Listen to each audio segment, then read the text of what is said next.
Lord forgive me for this trap shit. Sergeant Smack making backflip. Telly Hank did with the action. With the Vato speaking Spanish. Frank Matthews, how I vanish. Poof.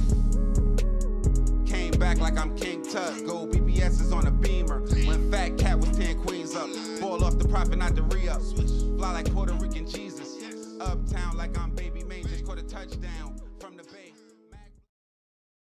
Mendeecees Harris, who is one of the stars of the popular VH1 reality show Love and Hip Hop, is facing drug trafficking charges here in Rochester. He and two other men from New York City are accused of being a pipeline of almost $2.5 million of heroin and cocaine between New York and Rochester.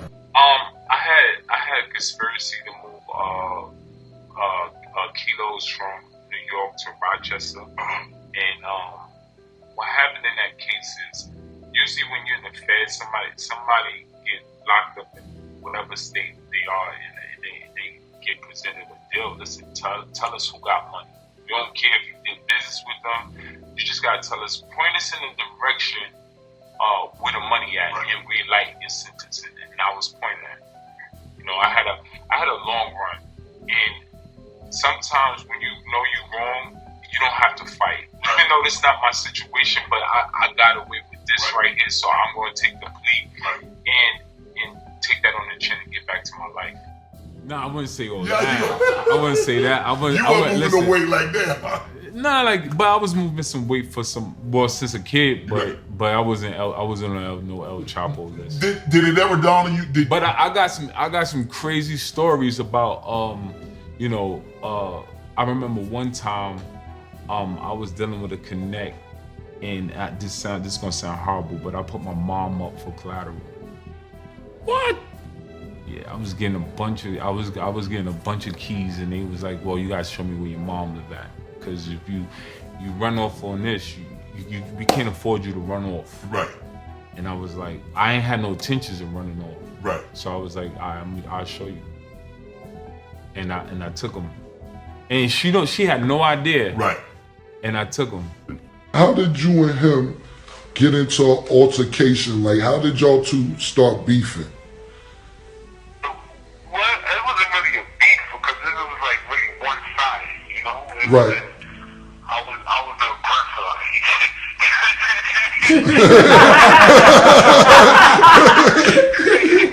So it wasn't really no beef. It was just remember when I went to Miami to meet you when we were shooting that movie, The Percentage? See, the thing is this, bro. I know the story, but I want you to. I know everything. I just want people. I know this. You know I know everything. It's just you got 100,000 listeners right now. Just tell your side, because you never really get to tell your side. So I went to Miami to meet you, to shoot the movie Percentage, and while we down there, they did Miami filming Love and Hip Hop. And while they filming Love and Hip Hop, Chris and Yeezy got into it. And when they got into it, Chrissy called Jim, and Yeezy not knowing, Jim led Chrissy with a whole bunch of girls and niggas to jump her. And so they was all in front of me, Freaky, Zeke, Yeezy, Jim Miller, we was all in the club. And I'm getting a phone call like, yo, tell Yeezy don't go back to the hotel. They all in front of her hotel looking to jump her. So I go over there by myself. Matter of fact, me and Freaky Zeke go over there. And I'm like, nah, ain't nobody gonna fight. If you wanna fight, we fight back in New York. On your front lawn or whatever. But I was trying to defuse the situation to make sure it was. Hello? Yeah, we hear you. Oh, I thought they hung up on me. So I was trying to defuse the situation. So long story short, nothing happened, which was cool. We came back to New York. He said he wanted to squash it and make sure that nothing came out of Miami. And then when he came over there to my projects, which the stupid nigga didn't even know that was my projects, he just thought This call is from a federal prison. Hold on, man, DC. Hold on. Let me just catch everybody up to speed. So basically, Jim and Jim and Mendeecees had words exchanged in Miami over Chrissy and Yandy. And basically, they was going to squash it in New York, so Jim goes to Mendeecees' projects to go meet him. That's where Mendeecees at in this story right now.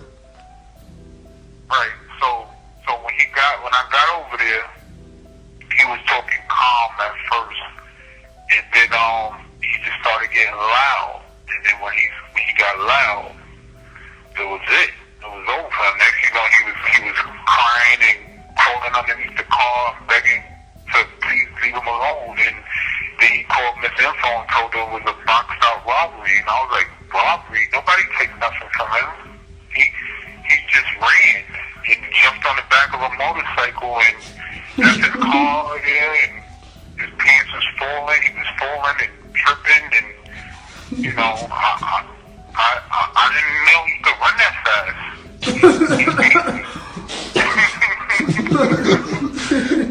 Yo,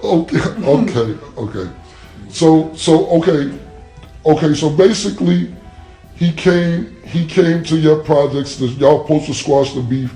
The beef ended up not getting squashed. He got loud. Like he took his coat off and he was talking loud, and he took his coat off, and I think as soon as he took his coat off, that was a mistake he made. I mean, you know what? Like he waited 6 years ago. Like 6 years ago. Right. Like I constantly never talked about it because that wasn't something I want to promote. Like I don't get no points out of doing nothing to Jim. He's a civilian. He's not a street guy. Like I don't get no points for that. I got a question for y'all. I want to know what y'all think the average life expectancy of a drug dealer is. You know how they say in the NFL, the average NFL player career lasts about 3 years. So I'm not talking about the best drug dealers that can do it for 10 years or the worst that would get busted after 1 day, but just the average. Manhattan, what up though? We back in the city. Shay's Popalot. Salute the almighty mob. Today, I'm going to do my best to tell you guys the story of Mendeecees Harris. I really want to call him a reality star because that's how most people know him. But he doubles as so many different things. People might have seen him referenced as an entrepreneur. People might know him from the music side of things, from managing artists like Bado. But if we was to ask the feds who Mendeecees was from 2005 through 2012, they would have called him a major cocaine and heroin trafficker. He would make his first appearance on Love and Hip Hop New York Season 3 alongside his now wife, Yandy Smith. And it would be right around the time where he would make his reality TV debut, where the show would go on to highlight the birth of the couple's first child together, as well as their impending engagement, where the world would get a first-hand look at Mendeecees' legal trouble. Though they didn't go into detail on the show, besides he was being arrested on a drug charge, really. What they didn't explain was the magnitude of that charge, where he would be facing a maximum of 40 years to life at the age of 36. According to Assistant U.S. Attorney Frank Sherman, who will prosecute the case for the government, Mendeecees is said to have been part of a conspiracy that distributed heroin and cocaine from 2005 up until August of 2012. He would also admit that from 2006 through 2012 that he participated in the distribution of quantities of heroin and cocaine along with other individuals who were transporting the drugs upstate to Rochester, New York, where the group would distribute them. Authorities would say that within that 3-year period that they moved at least 40 kilograms of cocaine as well as a kilogram of heroin. And if that doesn't tell you the scope or the magnitude of the operation that he was involved in an interview that he would do on Shannon Sharp's podcast, he would be asked, what's the most you made in a day or on a deal? And he would respond to that question asking, are you talking profit? And when Shannon Sharp replied, yeah, he would say about 100,000. But while even explaining his gains and the highlights of the streets, watching it, you can tell just how much that life affected him, as he talked about friends of his killing other friends of his, along with kidnapping attempts, being stabbed multiple times, and even being shot. And when you're making that kind of money for that long, you can expect some unwanted attention. either from authorities or from the streets. And if you listen to him explain it, he got it from both. And he would luckily only be sentenced to 8 years on that drug conspiracy. And I know some people like, luckily, but when you're facing 40, 8 is a win. The internet would rumble with snitch allegations after he would end up being released after serving only, I want to say, about 4 or 5 years of that sentence. I did see where a lot of people try to associate those claims with the case that Joel Santana ended up catching. But I personally wasn't able to find any evidence of that. Now, if I was asked the same question I asked y'all, what is a long run or what's the average life of a drug dealer? I'm going to say about 2 years.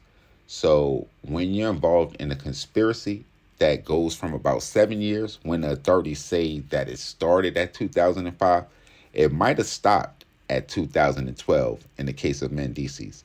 But it's rare the government start to watch you as soon as you start doing it. So I'm going to say it probably was even a little bit longer than 2005. So this would be considered a long run. But I definitely want to know what y'all think. Y'all make sure y'all hit the red bell and subscribe button right under this video so y'all know when this real trill spill shit is dropping. Y'all get in the comment box. Y'all get in the comment box. Run it up. Y'all let me know what stories we need to tell, what we missed, what we got wrong, all of that. Tapping with me directly, Instagram, Twitter, POP_A_LOT.